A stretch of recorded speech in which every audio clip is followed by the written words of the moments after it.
বিসমিল্লাহির রহমানির রহিম।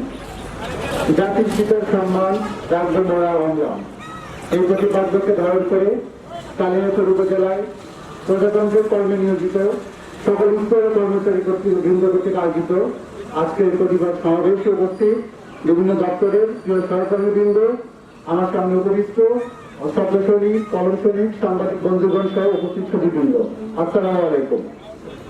বক্তব্য শুরু করছি আমার অতি প্রিয় একজন কবি সৈয়দ শামসুল হক তার লেখা একটা কবিতা আমার পরিচয়, আমার অতি প্রিয় একটি কবিতা। সেই কবিতায় শেষের কয়েকটি লাইন উদ্ধৃত করে হাইকোর্ট, পরিচয় আমি বাঙালি, আমার আছে ইতিহাস গর্বের, কখনোই ভয় করি না তো আমি উদ্ধত কোনো খড়গে। শত্রুর সাথে লড়াই করেছি, স্বপ্নের সাথে বাস, অস্ত্রের সব দিয়েছি যেমন, শস্য করেছি চাষ। একই হাসি মুখে বাজাইছি বাসি, গলায় করেছি শ্বাস, আপোষ করিনি কখনোই আমি, এই মোর ইতিহাস। এই ইতিহাস ভুলে যাব আজ আমি কি তেমন সন্তান, যখন আমার জনকের নাম শেখ মুজিবুর রহমান। তার ইতিহাস প্রেরণায় আমি বাংলায় পথ চলি, চোখে নীল আকাশ, বুকে বিশ্বাস, পায়ে দৌড় করি। সুধীবৃন্দ, বিজয় মাস ডিসেম্বরে আমরা সম্পূর্ণ ভিন্ন একটি প্রেক্ষাপটে আজকে আমরা একটি পরিবার সমাবেশে একত্রিত হয়েছি। আমাদের সর্বকালের সর্বশ্রেষ্ঠ বাঙালি, আমাদের বাংলাদেশের জাতির পিতা, বাংলাদেশের জনক, আমাদের মানচিত্রের জন্মদাতা, আমাদের স্বাধীনতা সার্বভৌমত্বের জন্মদাতা, বাংলাদেশের অবিচ্ছেদ্য অংশ, আমাদের সর্বকালের সর্বশ্রেষ্ঠ বাঙালি জাতির পিতা যদি অবমাননা করা হয়েছে, তার ভাস্কর্যের আঘাত প্রয়াস চালানো হয়েছে দৃষ্টিবিধারী কর্তৃক, তার প্রতিবাদ হিসেবে একটা প্রতীকী সমাবেশে আমরা আজকে উপস্থিত হয়েছি। সুতরাং আপনারা জানেন যে জাতির পিতা বাংলাদেশের আমাদের অবিচ্ছেদ্য অংশ। সেই সাধারণ বাইকবার আমাদের ব্রিটিশ পিরিয়ড থেকে যদি শুরু করি, ব্রিটিশ বিরোধী আন্দোলন, তারপর 52 ভাষা আন্দোলন, 54 যুক্তফ্রন্ট নির্বাচন, 62 আইন বিরোধী আন্দোলন, 66 সালে 6 দফা, 69 গণ অভ্যুত্থান, 70 নির্বাচন আর 71 মহান মুক্তিযুদ্ধ, সকল ক্ষেত্রে অগ্রসর ছিলেন আমাদের অনুপ্রেরণা, আমাদের বাতিঘর ছিলেন আমাদের জাতির পিতা। আচ্ছা, জাতির পিতা যদি প্রমাণ হয়, আজকে জাতির পিতার প্রতি যদি কোনো অবমাননা হয়, সেটিকে আমি বাংলাদেশের একজন নাগরিক হিসেবে, একজন বাঙালি হিসেবে, বাংলা মায়ের একজন সন্তান হিসেবে আমি আমার নিজের পিতার অবমাননা হিসেবে গণ্য করবো। এবং তার জন্য যা কিছু করা প্রয়োজন তার জন্য সর্বদাই আমরা প্রস্তুত আছি। আমরা প্রত্যেকটি কর্মচারী আমরা যখন কলম হাতে কাজ করি, প্রয়োজনে কলম ছেড়ে মাঝে এসে রাস্তায় এসে প্রতিবাদ করতে পারবো। আমরা বাংলাবাদী গোষ্ঠীকে যারা আমাদের বাংলা সংস্কৃতিকে ধ্বংস করতে চায়, হাজার বছরে বাংলা ঐতিহ্য ধ্বংস করতে চায়, আমাদের সাম্প্রদায়িকতাকে মুক্তি দিতে চায়, অসাম্প্রদায়িক বাংলাদেশকে অশান্ত করতে চায়, তাদেরকে রুখতে আমরা দৃঢ় প্রতিজ্ঞ। আর সেই প্রতিজ্ঞ বৈধতা শিখেই আজকে আমরা এই সমাবেশের উদ্যোগ নিয়েছি। আজকে বাংলাদেশের 64টি জেলায় সকল উপজেলায় একযোগে একই প্রোগ্রামকে ধারণ করে এই সমাবেশ অনুষ্ঠিত হচ্ছে। প্রয়োজনীয় কর্মচারীরা আপনারা জানেন 1971 সালে প্রয়োজনীয় কর্মচারীরা আমাদের মহান জাতির পিতার আহ্বানে সাড়া দিয়ে স্বাধীনতা যুদ্ধে ঝাঁপিয়ে পড়েছিল। আজ 2020 সাল আমরা প্রয়োজনে আবারও যুদ্ধে ঝাঁপিয়ে পড়ে সবাই প্রস্তুত আছি। আমাদের পিতার সম্মান রাখতে, পিতার সম্মান কিছু অন্যান্য করে রাখার জন্য আমরা দৃঢ় প্রতিজ্ঞ। আরেকটি কথা বলতে চাই, ভাস্কর্য নিয়ে যে বিতর্ক চলছে সেটি আসলে আমাদের বর্তমান যে উন্নয়নের যে অগ্রগতি চলছে, বাংলাদেশ আজকে উন্নয়নের রোল মডেল হিসেবে বিশ্ব বিবেচিত হচ্ছে, সেটিকে নষ্ট করার একটি অবপ্রয়াস, আর কিছুই নয়। এটি বিভিন্ন ষড়যন্ত্র বাংলাদেশকে ধ্বংস করার, বাংলাদেশের অগ্রযাত্রাকে ধ্বংস করার। আপনারা জানেন বাংলাদেশ বর্তমানে পার্সেন্ট গ্রোয়িং ইকোনমি যতগুলো দেশ আছে 30টি দেশের মধ্যে বাংলাদেশের অবস্থান 21তম, এবং বাংলাদেশ দক্ষিণ এশিয়ার মধ্যে বর্তমানে শীর্ষে রয়েছে, যাদের ইকোনমিক ডেভেলপমেন্ট খুব দ্রুত গতিতে হচ্ছে। এমনকি করোনাকালীন পরিস্থিতিতে বিশ্বের যে কয়েকটি দেশ তাদের অর্থনৈতিক প্রবৃদ্ধি দ্বারা সুষমভাবে ধরে রাখতে সক্ষম হয়েছে, তাদের মধ্যে বাংলাদেশ দক্ষিণ এশিয়া বর্তমানে শীর্ষে রয়েছে।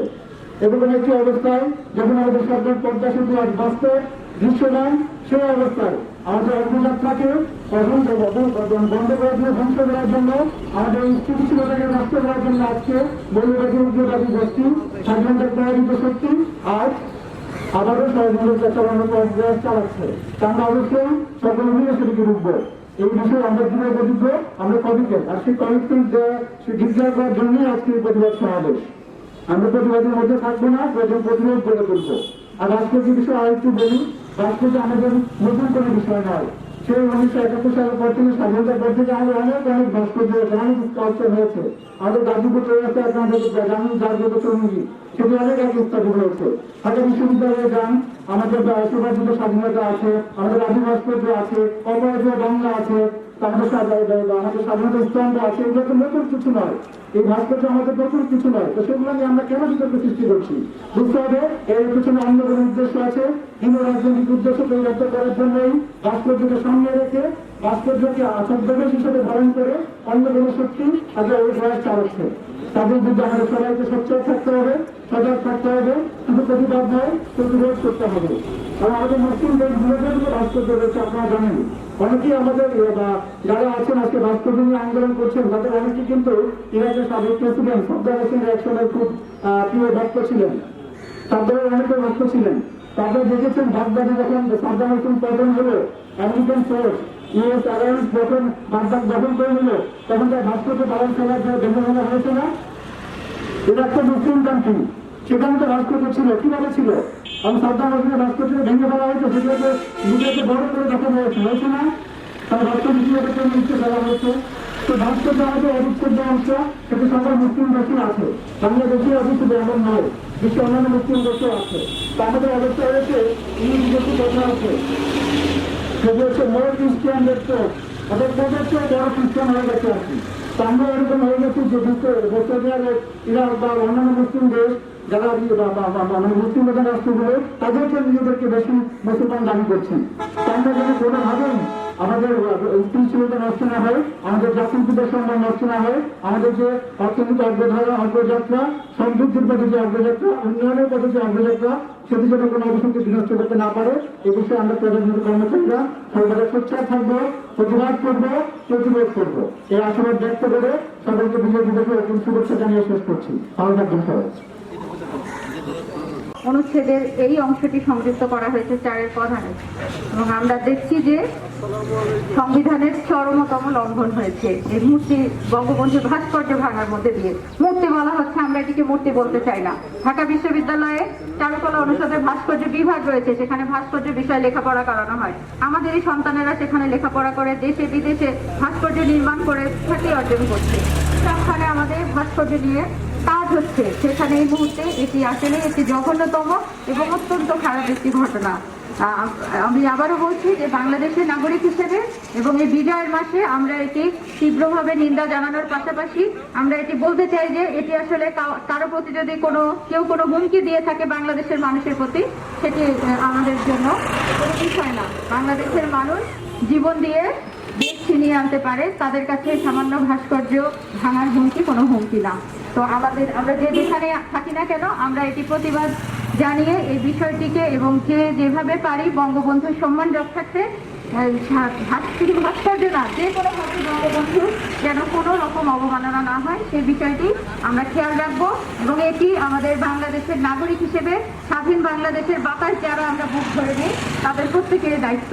আশা করছি বিজয়ের মাসে আমাদের প্রত্যেকেরই এই অঙ্গীকার হওয়া উচিত যে আমরা সবাই অন্তত কিছু কিছু বিষয়ে একমত থাকবো। সবাইকে আবারও ধন্যবাদ।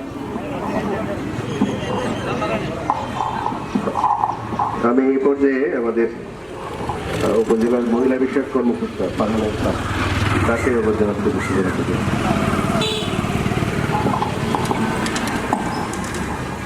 আসসালামু আলাইকুম। সম্মানিত সুধী এবং যাদের আয়োজনে বা যাদের জন্য আজকের এই আয়োজন, সরকারি প্রজাতন্ত্রের সকল সরকারি কর্মকর্তা কর্মচারী বৃন্দের প্রতি শ্রদ্ধা রেখে অত্যন্ত দুঃখ এবং আক্ষেপের সাথে বলছি যে আজকে আসলে এই বিজয়ের মাসে আমরা যে জন্য রাস্তায় দাঁড়িয়েছি, এটি একটি জাতির জন্য লজ্জার বিষয়, বাঙালি জাতির জন্য লজ্জার বিষয়, যে কোনো জাতির জন্য লজ্জার। বাংলাদেশ যেখানে অসাম্প্রদায়িক একটি দেশ, সেখানে আমরা বাংলাদেশ যেখানে অসাম্প্রদায়িকতার জন্য অনেক বেশি সম্মানিত হয়, সেখানে আমরা নিজেরাই নিজেদেরকে অসম্মানিত করে ফেলি। আমরা জানি, আপনারা দেখেছেন এই যে মৌলবাদী গোষ্ঠী, আমরা সবাইকে এক করব না, সকলেই একই রকম নয়। এরা নিজেরাই নিজেদের কাছে কিন্তু মাঝে মধ্যে মারামারি করে, তারা নিজেরা নিজেদের মধ্যে বিভাজন করে। আমরা দেখেছি যে মাদ্রাসার মধ্যে রক্তারক্তি কাণ্ড হয়। সেই কাজগুলো করতে করতে আমরা যখন এদেরকে আশ্রয় দিয়ে ফেলি বা প্রশ্রয় দিয়ে ফেলি, এদেরকে আমরা ইগনোর করি, আমি বলবো আমরা ইগনোর করি, এদেরকে কঠোর হাতে আসলে পরাভূত করা দরকার। দরকার আছে, কারণ হচ্ছে বঙ্গবন্ধু শুধুমাত্র বঙ্গবন্ধু নয়, বঙ্গবন্ধু মানে বাংলাদেশ, বঙ্গবন্ধু মানে বিশ্বের মানচিত্রে বাংলাদেশকে তিনি দাঁড় করিয়েছেন। আমি জানি যে বাংলাদেশের অনেক সরকারি কর্মকর্তারা, আপনারা জানেন যে বিভিন্ন সময় বিভিন্ন দেশে বিভিন্ন কারণে যেয়ে থাকেন। কোন এক সরকারি কর্মকর্তা, ঊর্ধ্বতন কর্মকর্তা একটি দেশে ভিজিট করতে গিয়েছেন। তিনি বললেন যে কোন দেশ থেকে আপনি এসেছেন? বলে আমি জানি না, তুমি বাংলাদেশ। কারণ বাংলাদেশ নামে কোনো দেশ আছে নাকি মানুষের, আমি তো শুনি নাই কখনো। বলে বাংলাদেশ আপনি শুনেন না? আপনি কি শেখ মুজিবুর রহমানের কথা শুনেছেন? বলে হ্যাঁ, আমি বঙ্গবন্ধু শেখ মুজিবুর রহমানের কথা শুনেছি। আপনি বাংলাদেশ বলছেন কেন? বলেন আমি শেখ মুজিবুরের দেশ থেকে এসেছি। সেই শেখ মুজিবুরের ভাস্কর্য যখন ভাঙা হয় তখন আসলে আমার রক্ত কিন্তু গরম হয়। তখন বুঝতে হবে যে প্রতিবাদ এমনি এমনি হয় না। আমাদের পিছনে যারা একেবারেই ভীত একটি মানুষ দাঁড়িয়ে আছে, সেও কিন্তু গর্জে উঠতে চেষ্টা করবে যে না, বঙ্গবন্ধুর ভাস্কর্য ভাঙতে দেওয়া যায় না। বঙ্গবন্ধুর ভাস্কর্য ভাঙা মানে হচ্ছে বাংলাদেশকে ভাঙা। বঙ্গবন্ধুর ভাস্কর্য ভাঙা মানে বাংলাদেশের চিন্তাধারাকে, বাঙালি জাতির উন্নয়নের ধারাকে ভাঙা। আমরা আজকে পদ্মা সেতু নির্মাণ করতে পারি নিজস্ব ব্যবস্থাপনায়, বুঝতে হবে আমরা কোথায় এগিয়ে গেছি। এইরকম ছোট ছোট ভাঙচুরগুলো যখন হয়ে যায়, এটাকে আমরা ছোট আকারে দেখবো না, আমাদের দেখতে হবে যে এটা কার ভাস্কর্য ভাঙা হয়েছে, কোন ভাস্কর্য ভাঙা হয়েছে। সেই লালনের ভাস্কর্য সরানো দিয়ে শুরু করেছিল তারা, আর আজকে